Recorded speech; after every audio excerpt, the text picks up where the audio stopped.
Cardano is probably about to be thrust headlong into a historic battle over two futures, a decentralized future and a centralized future. And unfortunately for us, this is probably not going to be a straightforward march to glory. Ready? Let's go. As ADA takes a role of primacy in the smart contract space, it's going to encounter an extremely large battlefield. And on this battlefield, there are going to be places where we're going to lose ground and places where we gain ground kind of alternately. Today, we're going to discuss examples of both. We're going to discuss one example in the private world of business where it seems like we are definitely probably gaining ground. And we're going to talk about one example from the broader, more public world where we're probably about to lose ground to government. And speaking of government, look at Jay Powell's frown here.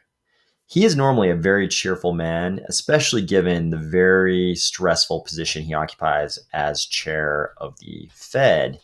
But man, is he frowning here. And I think it's probably because he knows he's going to be asked some questions about cryptocurrencies and specifically stablecoins and CBDCs. On the public side, I think we've kind of known all along that the coin of the kingdom falls within the bailiwick of the government. I mean, Satoshi wasn't completely anonymous and very carefully covering his tracks because it's fun to do those things. Obviously, a big part of it was fear of prosecution for creating his own currency. You'll remember from a previous video on this channel called Cardano and Coming Stablecoin Regulation that central banks around the world are already constructing the noose that they'll put around the neck of stablecoins. In this paper from the Bank of England, which we covered in that video, the Bank of England basically laid out the many, many reasons why, as they very politely put it, they may wish to limit migration of money into stablecoins. Very interesting paper because they found a way to basically rule out all cryptocurrencies except for stablecoins through what I was willing to call an intellectual conceit. And then they proceeded to explain in a very long, drawn out manner how stablecoins were bad, but really it's hard not to come to the conclusion that stablecoins are bad in their eyes just because they're extremely inconvenient for fractional reserve banking. After all, with stablecoins that are running on a public blockchain, everyone can see what accounts hold what, and that's not exactly conducive to the situation in fractional reserve banking where you want to lend out funds, or in this case, coins that you actually don't have. The Bank of England rightly pointed out that stablecoins and the transparency of blockchains would cut against that function of fractional reserve banking and probably make the provision and acquisition of credit much more expensive, which of course is not conducive to a well-functioning economy. At least not in the eyes of the Bank of England, and as Jay Powell of the US Fed confirmed this morning, also not in the eyes of the Fed. So Jay Powell went before the House Committee on Financial Services, and he was asked a bunch of questions like he normally is about the economy and housing, regardless of whether or not those kind of questions sort of fall under the umbrella of the Fed. And eventually people started asking him questions about crypto. Of course, CBDCs in particular. We all knew that the Fed was going to come out with a white paper this summer. We knew it was probably going to address stablecoins and CBDCs. And of course, the Congress people were asking questions about it. So the first question was about CBDCs in the white paper. Jay Powell said that the white paper will probably come out in September. This is pushed back from this summer, which probably means that they're paying a lot of attention to this. There's probably quite a bit of effort going into this, and it's probably going to be a policy setting kind of paper.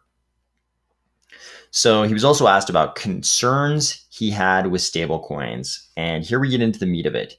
Powell said, stablecoins are like money market funds, bank deposits, or an narrow bank. If they're going to be a significant part of the payments universe, then we need an appropriate regulatory framework. Another congressperson asked if CBDCs will threaten the dollar's reserve currency status. He said, we're not in danger of losing the dollar's reserve currency status. He says, you wouldn't need stable coins. You wouldn't need cryptocurrencies if you have a digital US currency. I think that's one of the stronger arguments in its favor. So he didn't just stop at stablecoins. He said you wouldn't need stablecoins and you wouldn't need cryptocurrencies if you have a US Fed coin, basically a US CBDC.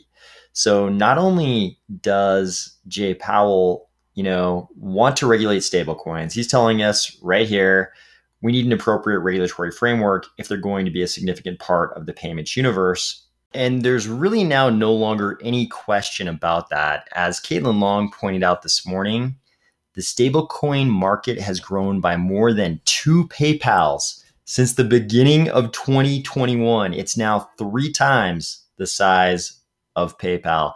Is it any wonder why Jay Powell is talking about it?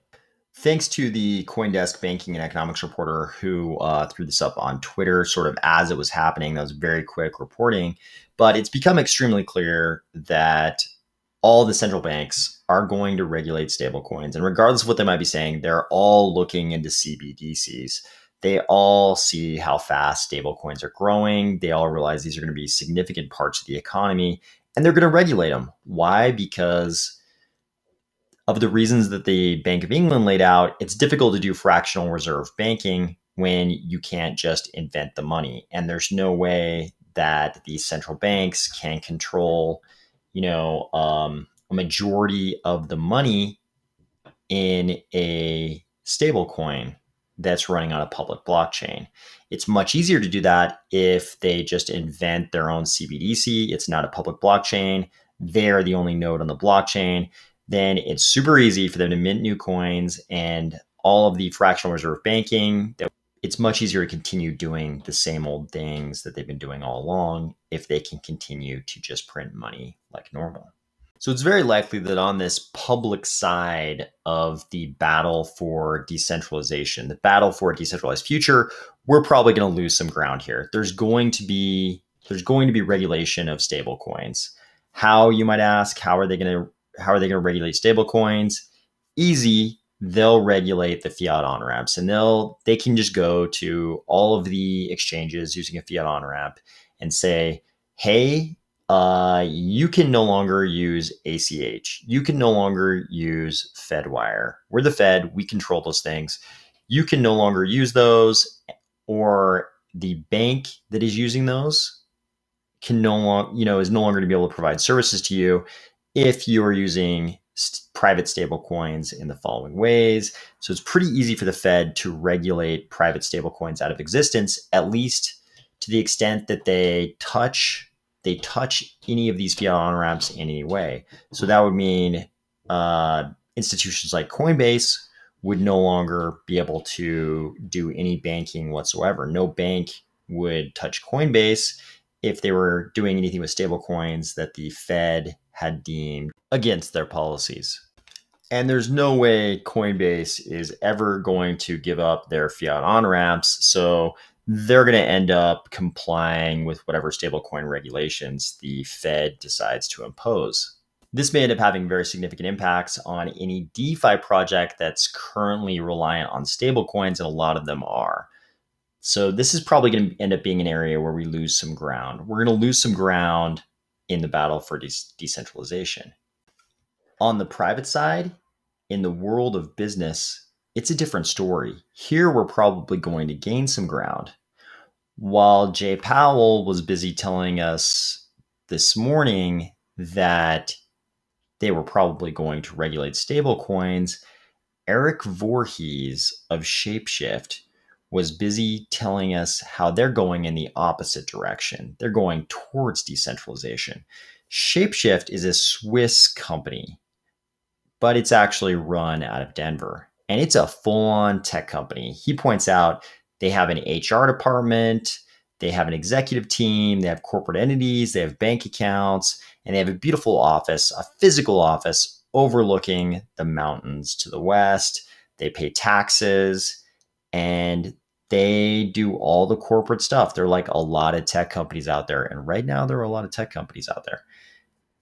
But that's all changing going forward as of this morning. As of this morning, Voorhees announced that they're going to decentralize. This company, this successful company, is going to become a DAO. They airdropped Fox tokens to a wide variety of people.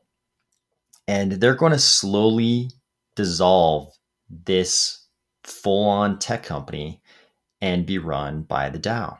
You'll remember that we did a two-part video series on this channel called Cardano Could Kill Corporations about exactly how, if you had a public blockchain with well-functioning smart contracts that weren't broken by super high fees like they are in Ethereum, you could actually have DAOs that could gobble up all the normal corporate functions. And it could get to the point where it would be absurd for employees to decide to go to work for somebody else's corporation when they could go to work for a DAO, which they could realistically have a decent share in the profits of. I'll put some links down in the description box below. Those videos basically explain how a DAO could perform all the functions of modern corporations. Voorhees definitely says all the right things here, all the things we want to hear. He basically says, hey, the ethos of crypto is decentralization. And if you're not upholding that principle, you're basically LARPing. You already know LARPing is live action role playing, all that crazy stuff you see people doing in costumes, that kind of thing. And he points to the inspiration for this move. He lists a whole bunch of projects, and you will notice one unifying factor. They're almost all proper DeFi projects. You get a few full on chains here, but they're all really DeFi projects. This makes you think about something that all these projects have in common with Shapeshift, and that's that they've all, throughout their existence, they've probably all been a little bit worried that one day the SEC was going to get around to accusing them of being unregistered exchanges of securities. They're running various types of crypto exchanges, swap functions, whatever we want to call them in crypto, but they're all probably afraid that one day the SEC would come around and say, hey, these are securities that are being traded through your project. That means you're running an unregistered, unlicensed exchange for securities. And you'll also notice that a lot of these exchanges, a lot of these projects are decentralized. And Shapeshift is in the business of helping people exchange crypto assets. So there may be other reasons beyond just not wanting to be LARPers anymore that they're move to decentralization. In a weird way, it might be fear of the regulatory hammer that is enforcing decentralization among all these projects.